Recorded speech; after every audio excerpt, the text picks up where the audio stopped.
The Prince. लेखक Niccolo Machiavelli. अध्याय 8। उन लोगों के बारे में जिन्होंने दुष्टता से प्रधानता प्राप्त की है।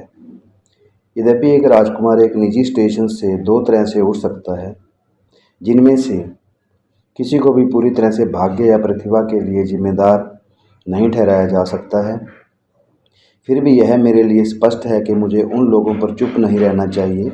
हालांकि जब मैं चर्चा करता हूँ तो किसी के साथ अधिक व्यवहार किया जा सकता है। गणराज्य यह तरीके बताते हैं और तब बताते हैं जब या तो कुछ दुष्ट या नापाक तरीकों से कोई रियासत में चढ़ता है, या जब अपने साथी नागरिकों के पक्ष में कोई निजी व्यक्ति अपने देश का राजकुमार बन जाता है। और पहली विधि की बात करें तो इसे दो उदाहरणों से स्पष्ट किया जाएगा, एक प्राचीन, दूसरा आधुनिक। और इस विषय में आगे प्रवेश किए बिना मुझे लगता है कि ये दो उदाहरण उन लोगों के लिए पर्याप्त होंगे जिन्हें उनका पालन करने के लिए मजबूर किया जा सकता है। अगाथोलस सिसिलियन सिरैक्यूज का राजा न केवल एक निजी से बल्कि निम्न और घृणित स्थिति से बन गया। कुम्हार के बेटे ने अपने भाग्य में सभी परिवर्तनों के माध्यम से हमेशा एक कुख्यात जीवन व्यतीत किया। फिर भी उन्होंने अपनी बदनामी के साथ मन और शरीर की इतनी क्षमता के साथ कि खुद को सैन्य पेशे के लिए समर्पित कर दिया। वह अपने रैंकों के माध्यम से सिरैक्यूज के प्रेटोर बन गए। उस स्थिति में स्थापित होने के कारण और जानबूझकर खुद को राजकुमार बनाने और हिंसा से जब्त करने के लिए दूसरों को दायित्व के बिना जो उसे सहमति से स्वीकार कर लिया गया था, वह इस उद्देश्य के लिए कार्थागिनियन अमिल्कर के साथ एक समझ में आया, जिसने अपनी सेना के साथ सिसिली में लड़ रहा था। एक सुबह उन्होंने लोगों और सिरैक्यूज की सीनेट को इकट्ठा किया, जिसे कि उन्हें उनके साथ गणतंत्र से संबंधित चीज़ों पर चर्चा करनी थी। और एक संकेत पर सैनिकों ने सभी सीनेटरों और लोगों के साथ सबसे अमीर लोगों को मार डाला। इन मृतकों को उसने बिना किसी नागरिक हंगामे के उस शहर की रियासत को जब्त कर लिया गया है।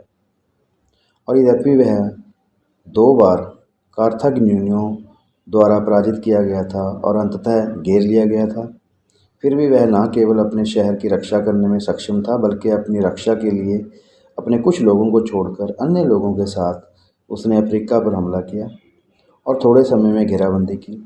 सिरैक्यूज का कार्थागिनियन आधुनिक आवश्यकता के लिए कम हो गए। उन्हें अगाथोलस के साथ आने के लिए मजबूर किया गया और सिसिली को उनके पास छोड़कर अफ्रीका के कब्जे से संतुष्ट होना पड़ा। फिर भी वह न केवल अपने शहर की रक्षा करने में सक्षम था, बल्कि अपने रक्षा के लिए अपने कुछ लोगों को छोड़कर अन्य लोगों के साथ उसने अफ्रीका पर हमला किया।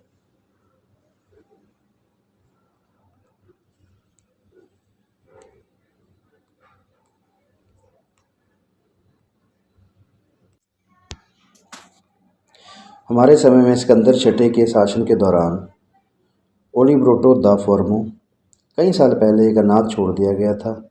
उसके मामा जियोवानी फोगलियानी द्वारा लाया गया था और अपनी युवावस्था के शुरुआती दिनों में पैगोलो विटेली के तहत लड़ने के लिए भेजा गया था कि अपने अनुशासन के तहत प्रशिक्षित होने के कारण वह सैन्य पेशे में कुछ उच्च स्थान प्राप्त कर सकता है।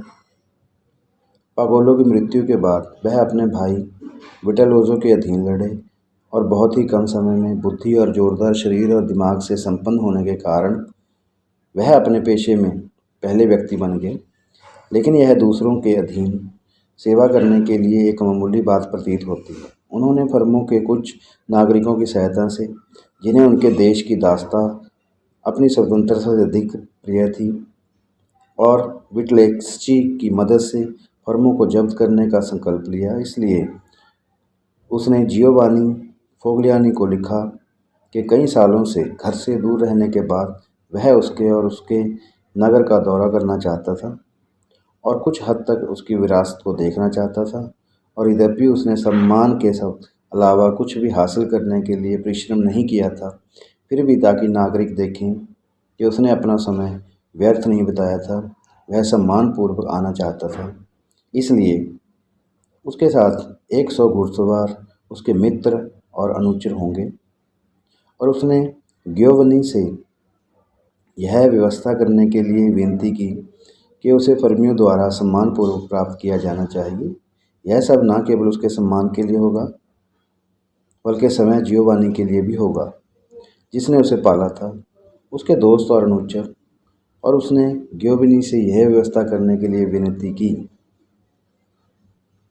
इसलिए जियोवानी अपने भतीजे के कारण किसी भी ध्यान में असफल नहीं हुआ और उसने उसे फर्मियों द्वारा सम्मानपूर्वक प्राप्त किया।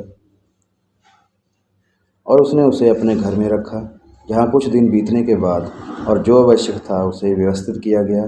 अपने दुष्ट डिज़ाइन ओलिब्रेटो ने एक गंभीर भोज दिया, जिसमें उन्होंने जियोवानी, फेगलियानी और फर्मों के प्रमुखों को आमंत्रित किया। जब इस तरह के भोजों में आमतौर पर होने वाले वाइन और अन्य सभी मनोरंजन समाप्त हो गए, तो ओलिब्रेटो ने कलात्मक रूप से कुछ गंभीर प्रवचन शुरू किए। पोप अलेक्जेंडर और उनके बेटे सिसारे की महानता और उनके उद्यमों की बात करते हुए, जिसका प्रवचन जियोवानी और अन्य लोगों ने उत्तर दिया। परंतु वह यह कहकर तुरंत उठा कि ऐसी बातों पर और अधिक एकांत में चर्चा की जानी चाहिए, और वह अपने आप को एक कोठरी में ले गया, जहाँ गियोवानी और बाकी नागरिक उसके पीछे चल पड़े। गुप्त स्थानों से जारी सैनिकों की तुलना में जल्द ही वे बैठे नहीं थे और जियोवानी और बाकी को मार दिया। इन हत्याओं के बाद ओलिब्रेटो घोड़े पर सवार होकर शहर के ऊपर और नीचे सवार हुआ और महल के मुख्य मैजिस्ट्रेट को घेर लिया, ताकि डर के मारे लोग उसकी बात मानने और सरकार बनाने के लिए मजबूर हो जाएं, जिसमें से उसने खुद को राजकुमार बना लिया। उसने उन सभी दुर्भावनाओं को मार डाला जो उसे घायल करने में सक्षम थे, और नए नागरिकों और सैन्य अध्यादेशों के साथ खुद को मजबूत किया। इस तरह से जिस वर्ष के दौरान उसने रियासत का आयोजन किया, न केवल वह फर्मो शहर में सुरक्षित था, बल्कि वह अपने सभी पड़ोसियों के लिए दुर्जय हो गया, और उसका विनाश उतना ही कठिन होता जितना कि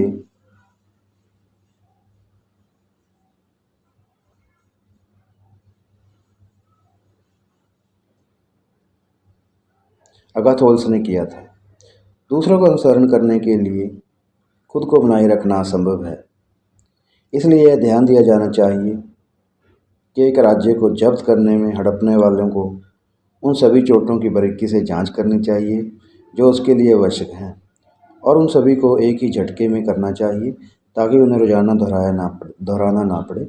और इस प्रकार वह मनुष्यों को परेशान ना करके उन्हें आश्वस्त कर सकेगा और लाभ के द्वारा उन्हें अपने वश में कर सकेगा। वह जो अन्यथा करता है, चाहे वह कायरता हो या बुरी सलाह, वह हमेशा अपने हाथ में चाकू रखने के लिए मजबूर होता है। ना तो वह अपनी प्रजा पर भरोसा कर सकता है, ना ही वे अपने आप को उसके साथ संलग्न कर सकते हैं। उनके निरंतर और बार बार गलत होने के कारण चोटों के लिए सभी को एक ही समय में किया जाना चाहिए, ताकि कम स्वाद के कारण वे कम अपमान करें। लाभ धीरे धीरे दिए जाने चाहिए, ताकि उनका स्वाद अधिक समय तक बना रहे।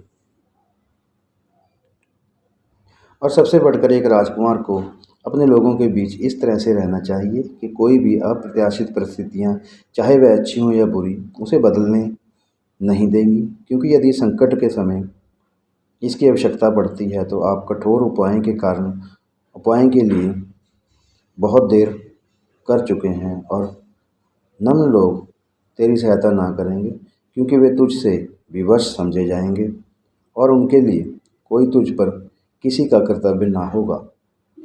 धन्यवाद। आपका दिन मंगलमय।